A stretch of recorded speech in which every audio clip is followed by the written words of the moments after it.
Qué bueno volvernos a encontrar en este tiempo en el que estamos estudiando la carta a los Hebreos y estamos viendo este tema incomparable, Jesús. En realidad ha sido un caminar maravilloso escuchando los distintos temas que hemos venido descubriendo y cómo es que el autor, al referirse a la cultura judía y estos grandes elementos que eran parte de su diario vivir y con el cual se entendía la relación que podían tener con Dios, hoy también son vigentes para nosotros y podemos entender la preeminencia de nuestro Señor Jesucristo. Pudimos ver cómo Jesucristo es mejor que los ángeles, bueno, es mayor que los ángeles, es un mejor pacto, es una mejor sangre que fue derramada por el perdón de nuestros pecados. Pudimos ver también cómo es un mejor pacto, un pacto renovado, cómo Jesucristo refleja una fidelidad mayor que cualquier otro de los profetas o de las personas de mayor renombre en la vida del pueblo judío. Siempre Jesús por encima, siempre un incomparable Jesús. Y al llegar ya entonces al capítulo 13, al final de esta carta, vamos a ver que el autor establece lo que podría ser como un epílogo, aquello que es como el final de una conversación, de una reunión, de un momento en el que es tan agradable, pero sabes que se va a terminar y entonces te apresuras a dejar lo último, lo mejor, el mejor saludo. Como ahora que estamos en esta vida virtual en la cual tenemos reuniones y cuando sabemos que se acerca el momento de finalizar porque se está acabando el tiempo, queremos dejar el mejor saludo, queremos dejar la mejor enseñanza, queremos dejar algo que las personas se lleven para que recuerden, para que reflexionen, como este retrogusto cuando disfrutamos de un alimento tan delicioso que al terminar de comer podemos seguir saboreándolo por algunos minutos más. Eso es lo que vamos a estar viendo hoy en este capítulo 13 del libro de Hebreos. Y lo que quisiera que viéramos es que, al igual que la vida cristiana, la vida del creyente, este capítulo va a reflejar lo que son los tres grandes elementos, estas tres grandes áreas en las que nosotros podemos seguir desarrollando nuestra vida en comunión con Dios, nuestra vida en santidad. La primer área o este primer pilar que todos en nuestra vida como creyentes tenemos es las verdades, con V, las verdades centrales. Las verdades más grandes, a veces le llamamos doctrina, a veces le llamamos revelación, estatutos, pero son estas grandes verdades por las cuales nosotros podemos saber que estamos tomando decisiones correctas de acuerdo a lo que ha establecido nuestro Dios y nuestro Padre. Son las verdades centrales. En segundo lugar, lo que tenemos es la vida práctica. Porque, ¿sabes? De nada sirve, o bueno, de muy poco sirve cuando nos llenamos de conocimiento, nos llenamos de hechos, de detalles, aprendemos de memoria grandes pasajes, lo cual es muy bueno, es espectacular, pero sabemos que si no se pone en práctica, en realidad es una fe hueca, es una fe vacía porque no demuestra a otras personas lo que el Señor ha hecho en nosotros. Así es que la vida práctica es muy relevante. Y en tercer lugar tenemos la visión cristocéntrica. Y es que la visión cristocéntrica es la que nos va a permitir comprender todas las verdades que estamos viendo y establecer el por qué tenemos que vivir de manera práctica como lo hacemos. Porque Jesucristo es el centro de nuestras vidas y es el fin último también de todo cuanto hacemos. Y me encanta porque estos tres elementos están siempre presentes en todo lo que hacemos en Iglesia de la Ciudad. El descubrimiento de las verdades centrales, el establecer ejemplos de vida práctica y siempre tener una visión cristocéntrica. Eso es lo que nos identifica a nosotros como iglesia. Siempre buscamos en estos mensajes, siempre buscamos en nuestros grupos en casa, en los grupos también que tenemos en acciones que tenemos a lo largo de las semanas, siempre está presente la verdad central, la vida práctica y la visión cristocéntrica. Por eso es que me encanta el capítulo 13 del libro de Hebreos, porque vamos a descubrir estos 3 elementos en el texto. Ahora, el texto es largo, no vamos a tener oportunidad de leerlo por completo, pero podemos empezar de una manera espectacular, con una gran verdad central. Y esa gran verdad central es el amor. Es el amor. Mira lo que dice el versículo 1, permanezca el amor fraternal. Permanezca el amor fraternal. Y a partir de esta gran verdad es que se va a desarrollar el resto del texto, hasta el último versículo de este capítulo y el punto final de esta carta tiene como base el amor. Por eso es que hemos titulado este mensaje el día de hoy como Jesucristo, un amor verdadero, un amor maravilloso, un amor exorbitante, un amor que prevalece y permanece en cada uno de nosotros. Es muy importante identificar que cuando el autor está utilizando amor fraternal, se está refiriendo a uno de 5 formas en las que en el griego se podía establecer la palabra o identificar la palabra amor. Tenemos el amor que se da entre esposos, entre padres e hijos, el amor que se da de manera desordenada, el amor que también se da de Dios hacia nosotros. Y en este caso, el amor que tenemos es el amor de relaciones, el amor fraterno, el amor fraternal.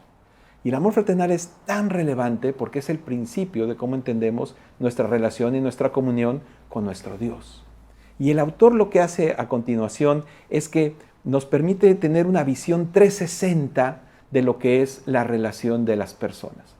Cómo nos relacionamos 360, no solamente de manera horizontal, no solamente de manera vertical, sino 360 en la vida de un creyente. Esto me recuerda estos ejercicios que en algunas empresas se realizan cada final de año, en donde se hacen las evaluaciones 360. ¿Y qué es esto? Cuando se presenta la oportunidad de que a cada uno de los colaboradores se les brinde retroalimentación de su desempeño. Y la retroalimentación no solamente la da el jefe, que sabe bastante de su desempeño, sino que empieza con una retroalimentación personal, una autoevaluación, y después se pide evaluación al jefe del jefe, a los compañeros, a las personas que le reportan e incluso a proveedores o clientes, o sea, personas que están realmente alrededor de la vida de este colaborador. Y bueno, pues así es lo que nos está haciendo este autor. Entonces, después partiendo de la verdad central, en cuanto a la vida práctica, podemos encontrar las siguientes exhortaciones. Desde el versículo 2 hasta el versículo 19 tenemos como una ametralladora, ¿no? Exhortación tras exhortación de cómo vivir la vida cristiana en la práctica. Entonces, miren esto, en el versículo 2 se menciona, versículo 2, no se olviden de la hospitalidad, porque por ella algunos, sin saberla, hospedaron ángeles. Y en el 3 dice, acuérdense de los presos como si estuvieran presos juntamente con ellos. Qué interesante que habla de hospitalidad, de personas que no conocemos, y acordarse también de los presos y de los maltratados. A mí esto me habla de que una forma de saber que mi relación, el amor de Dios está bien en mis relaciones es con personas que no conozco. Empieza entonces el autor con un círculo, digamos, mucho más externo, lo más externo posible, que para nosotros podría ser nuestra comunidad, la sociedad, tal vez nuestro vecino o tal vez nuestra colonia, nuestro barrio, nuestra urbanización, nuestro país. Entonces, ¿cómo mostramos amor hacia ellos? Y entonces la exhortación aquí es, sean hospitalarios, recuerden, tengan presente a aquellos que están presos, aquellos que han sido maltratados. Aquí podríamos hablar mucho de lo que estamos haciendo como iglesia de la ciudad, con una preocupación genuina por la justicia social, siempre pensada desde el punto de vista de qué haría Jesús. Cómo como iglesia podemos ser relevantes, podemos ser la sal y podemos ser la luz en medio de un mundo que lo que pregona es el egocentrismo. Y lo que se ve mejor es cómo estoy bien yo y lo que puedo mostrar de lo que he logrado hoy y qué he hecho hoy, dónde he estado hoy, qué he comido hoy, con quién he estado el día de hoy. Y entonces parece que la visión del mundo y del hombre se cierra y se estrecha en un solo punto, en un cuadrito, no sé, en un metro cúbico, que es lo que ocupa nuestro cuerpo en este espacio. Mientras que lo que Dios nos dice es: extiende tu visión, expande tu amor fraternal más allá de tu propio círculo. Pero continúa el autor y en el versículo 4 se va acercando poco a poco y nos habla ahora del matrimonio. Y en el versículo 4, no voy a leer todos los versículos completos, pero la idea principal dice: honroso sea en todo el matrimonio. Acuérdate y está consciente de las personas más alejadas en tu sociedad. En cuanto a tu matrimonio, hónralo. Honra tu matrimonio. Y aquí no es un mensaje honra esposo, honra esposa. Matrimonio, honren su unión. ¿Sabes por qué es importante y relevante esto? Porque en la vida práctica los matrimonios pueden reflejar una unión perfecta. Este amor ágape, este amor en donde un esposo, una esposa no aman a otra persona para ver qué reciben, sino qué pueden dar. El amor ágape. El amor que es una decisión porque se ama a pesar de. Y esa es la forma en la que Dios nos ama. Por eso es importante mantener esta imagen de un amor relacional también en el matrimonio. Y tenemos que continuar porque son muchas las exhortaciones. Miren el versículo 5. Sean vuestras costumbres sin avaricia, contentos con lo que tienen. Bueno, el apóstol Pablo, hablando a otra iglesia, les decía: tengan contentamiento, aprendan a vivir cuando tienen y cuando no tienen, cuando sobra y cuando escasea, con lo propio y con lo que no es propio. Tener contentamiento. Para mí este es uno de los principios de vida más importantes y sobre todo recuerda que el círculo se va cerrando. Entonces la vida práctica que empieza con la sociedad y se acerca a la vida de cada persona en el matrimonio, en la familia, ahora está en uno mismo. La relación con uno mismo, una relación de contentamiento, una relación en la que podamos dar gracias por lo que hay y también por lo que se ha perdido. No desear más allá de lo que necesitamos. No buscar más allá de lo que necesitamos. Dios sabe exactamente lo que necesitamos día a día, lo que va a pasar, y Él nos lo proveerá. Y tenemos que continuar porque en realidad son muchas las exhortaciones. Me voy a mover al versículo 7, porque después de ver el tema del relacionamiento con la sociedad, relacionamiento con el matrimonio y conmigo mismo, si se fijan es como una relación, son las relaciones que hay en forma horizontal. Ahora el autor habla de una relación, empieza a hablar de una relación vertical. Y esa es la relación con Dios. Y el versículo 7, acuérdense de sus pastores. Que de verdad, qué trascendente es que nos llamen la atención a poner el foco en la relación que tenemos con las autoridades que tenemos en nuestra iglesia. Acuérdense de sus pastores. La palabra importante es acuérdense y consideren su conducta.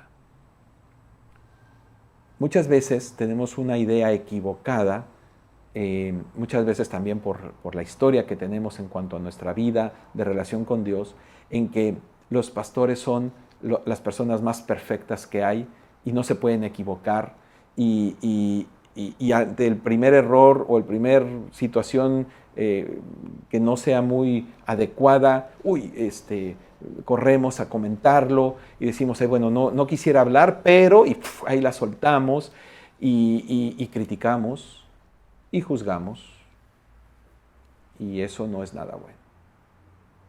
Tenemos que tener a nuestros pastores en el lugar correcto.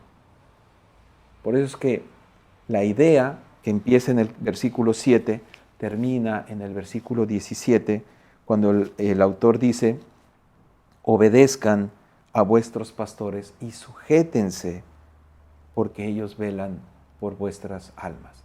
No dice por su buena conducta, no dice por sus estudios, no dice por el tiempo que tienen en el pastorado.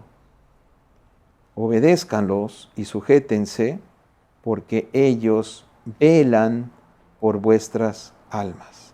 Háganlo con alegría y no quejándose. La forma en la que nosotros podamos relacionarnos con nuestra autoridad en la iglesia, en nuestra comunidad, en nuestra familia espiritual, va a reflejar mucho la manera en la que podemos someternos, sujetarnos y obedecer la autoridad de Dios.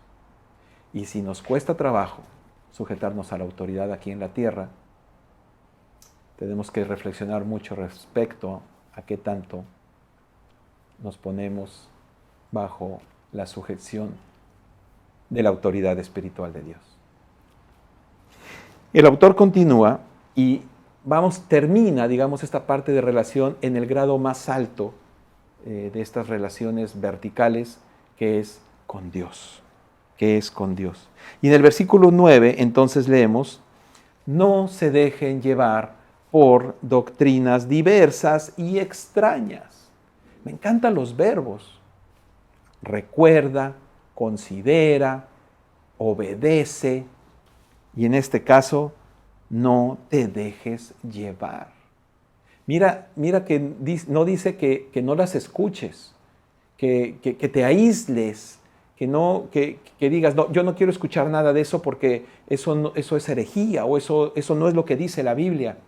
Estamos inmersos en relaciones con personas que no han tenido oportunidad de escuchar la palabra de Dios. Yo mismo, al inicio, recuerdo cuando la persona que me discipuló se acercó y tuvo la valentía, el coraje, pero sobre todo tuvo el amor de ver que yo necesitaba la palabra de Dios.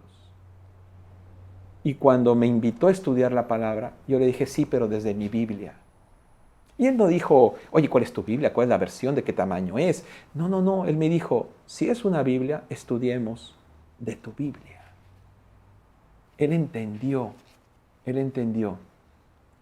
la importancia de que mi relación con Dios a través de su palabra iba a ser más importante que las doctrinas que tal vez yo trajera en mi mente. Él no se espantó de lo que yo pensaba. Si yo creía en reencarnación, si yo creía en fantasmas, si yo creía en la buena suerte, en ritos, le llaman por ahí cábalas. Él no se espantó de eso. Creo que más temor le tuvo a dónde iba a ir a dar mi alma si no conocía al Señor. Y ese amor lo movió a mostrarme la sana doctrina. El riesgo está entonces cuando nos dejamos ir por estas doctrinas extrañas, cuando creemos de todo, cuando decimos, bueno, yo soy creyente, yo creo en Dios, pero no sobra tener este fetiche, no sobra tener esto, no sobra si además de orar, además hago esto, o me compro esto. O sea, estas creencias extrañas, dice Dios, que lo que hacen es alejarnos de la tercera parte que es, y el tercer elemento en la vida del creyente, que es la visión cristocéntrica. Tener la preeminencia de Jesucristo en todo lo que hacemos. Y ahí es cuando entonces podemos entrar a la tercera parte que está en el versículo 20 y 21. Y podemos leer así. En el versículo 20 y 21, estos sí los voy a leer de forma completa para que me acompañen. Y el Dios de paz que resucitó de los muertos a nuestro Señor Jesucristo, el gran pastor de las ovejas, por la sangre del pacto eterno, os haga aptos en toda buena obra para que le hagáis su voluntad, haciendo Él en vosotros lo que es agradable. Delante de Él por Jesucristo, al cual sea la gloria por los siglos de los siglos. Amén. Miren esta tercera parte que no sé si incluso por ser la tercera lleguemos a pensar que es la menos importante.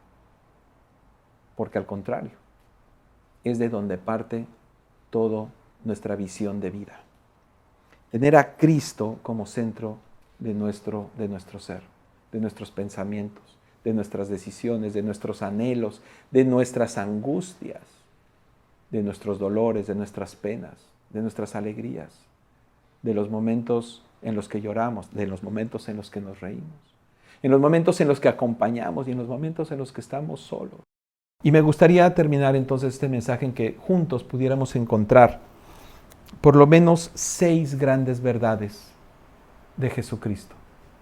6 elementos muy importantes de Jesucristo para que nosotros podamos fortalecer nuestra visión y podamos cuestionarnos qué tan relevante es Jesús y qué tan relevante es el amor de Jesús en nuestras vidas.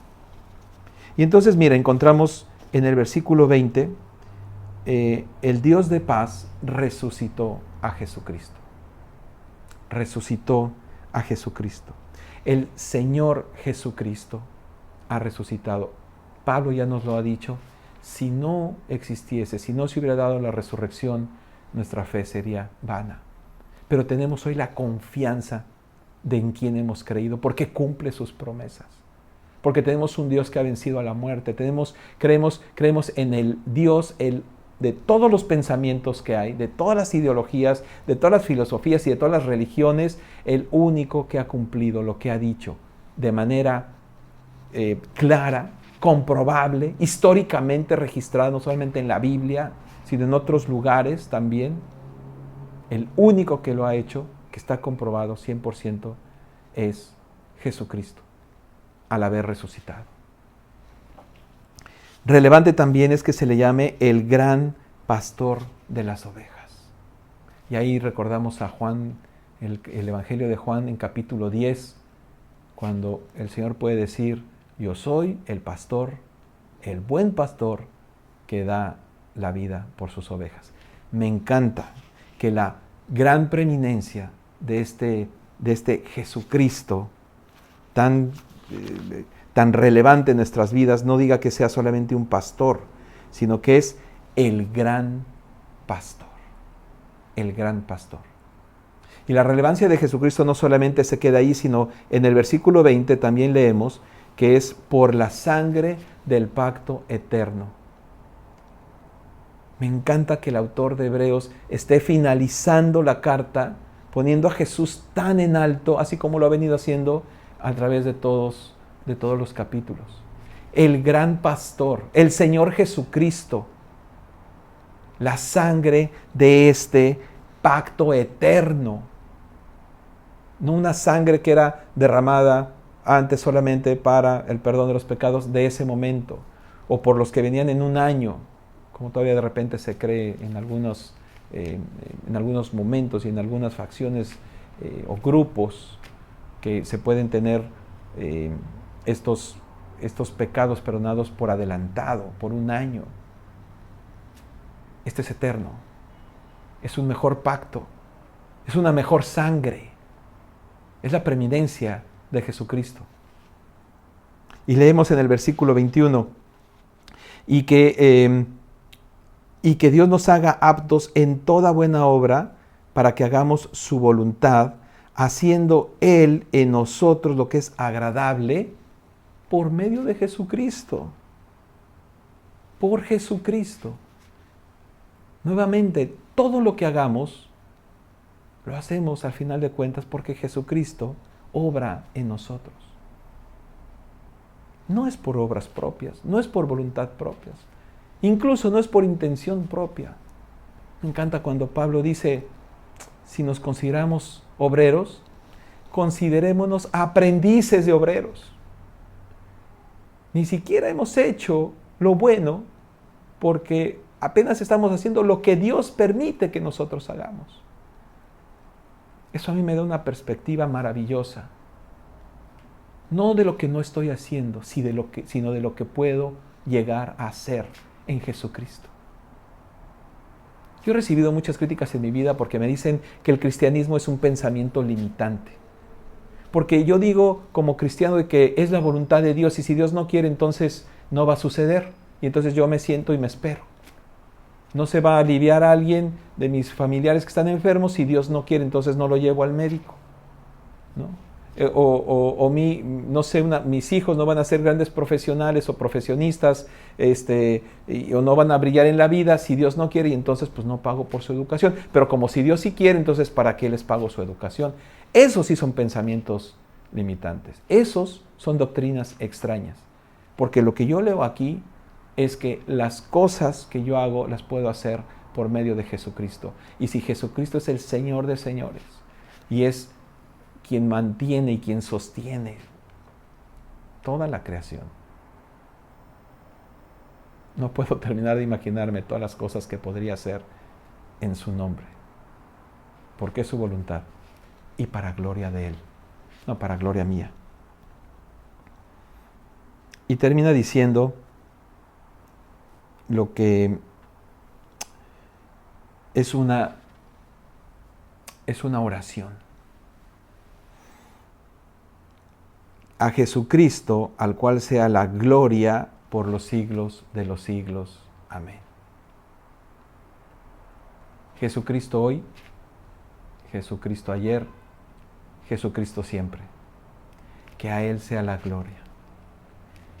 Recordemos verdades centrales para llevarle gloria a Jesucristo. Vida práctica para que otros vean lo que Dios hace en nosotros, para llevarle gloria a Él a través de Jesucristo. Y visión cristocéntrica, para que Jesucristo sea en nuestras vidas el ayer, el hoy y el siempre. Y que a Él sea la gloria por los siglos de los siglos. Amén.